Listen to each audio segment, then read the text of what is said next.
안녕하십니까. 백운동, 원곡동, 신길동, 선부 1, 2동을 지역구로 하는 송바우나 의원입니다.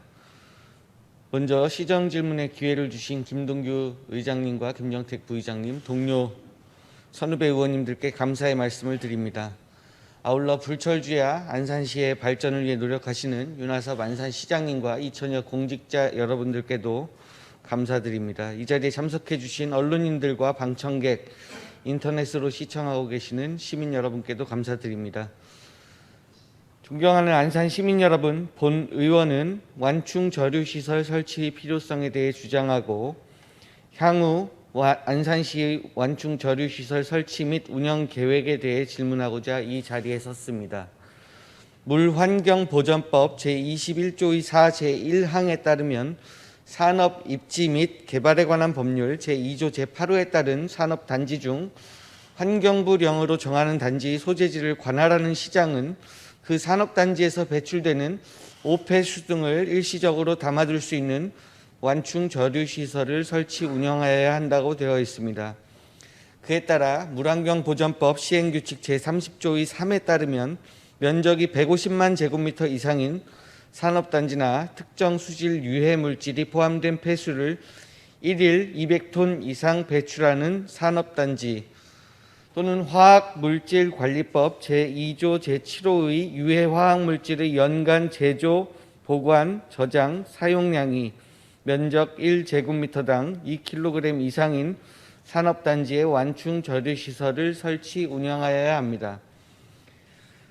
산업입지 및 개발에 관한 법률 제2조 제8호에는 국가산업단지와 일반산업단지 등을 산업단지로 규정하고 있습니다. 안산시는 현재 반월 국가산업단지와 반월 도금 일반산업단지 등을 보유하고 있고 8곡 일반산업단지가 내년 준공을 앞두고 있습니다. 신길 일반산업단지도 조성계획이 무르익고 있습니다.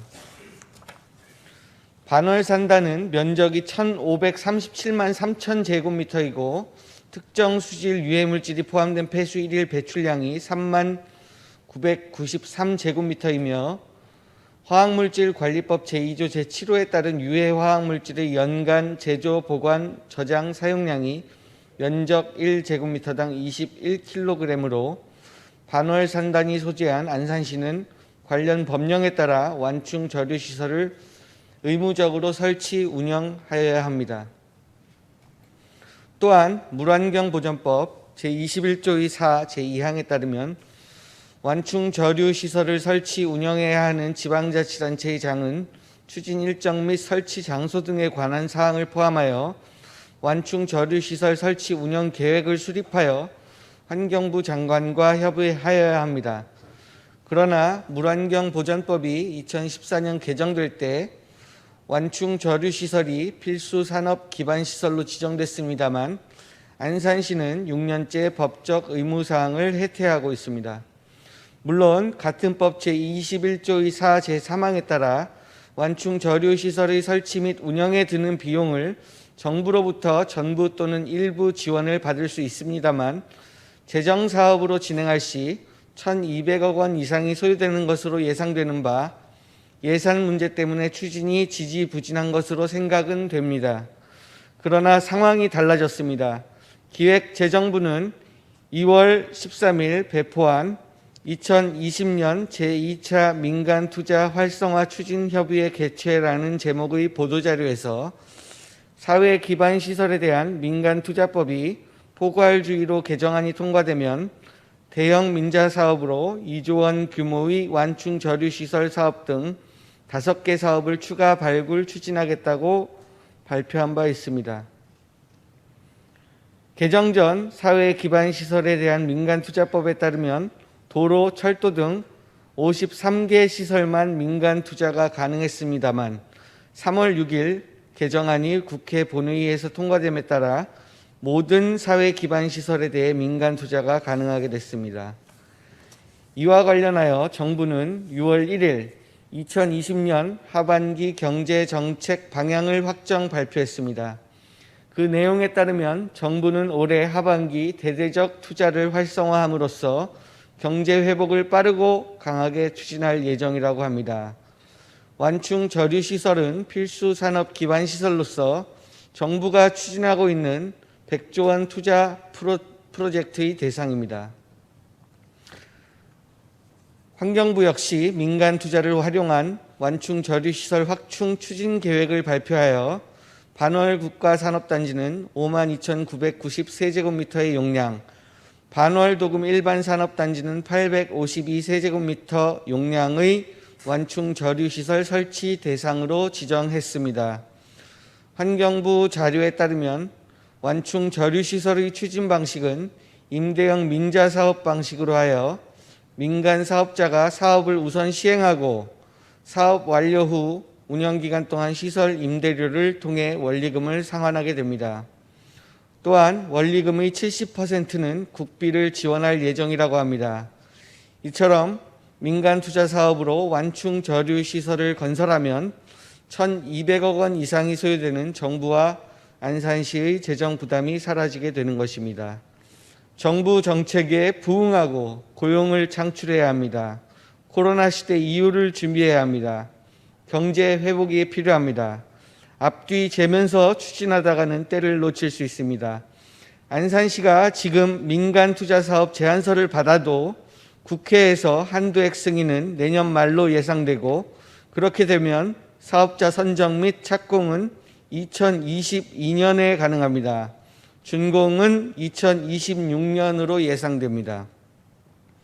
또 환경부가 지정한 완충 저류시설 설치 대상이 146개소에 달하고 현재 21개소만 완공됐고 29개소는 공사 중이며 96개소가 아직 첫 삽도 뜨지 않았습니다. 따라서 선착순 사업이 될 가능성이 높습니다. 국비 지원을 못 받고 임대료 부담을 안산시가 고스란히 떠안게 될지도 모릅니다. 지금 추진해야 합니다.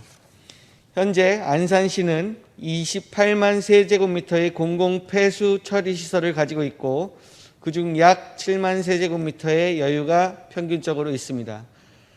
하지만 완충 저류 시설은 산업단지에서 배출되는 오폐수를 일시적으로 담아두는 용도만을 가지고 있지 않습니다.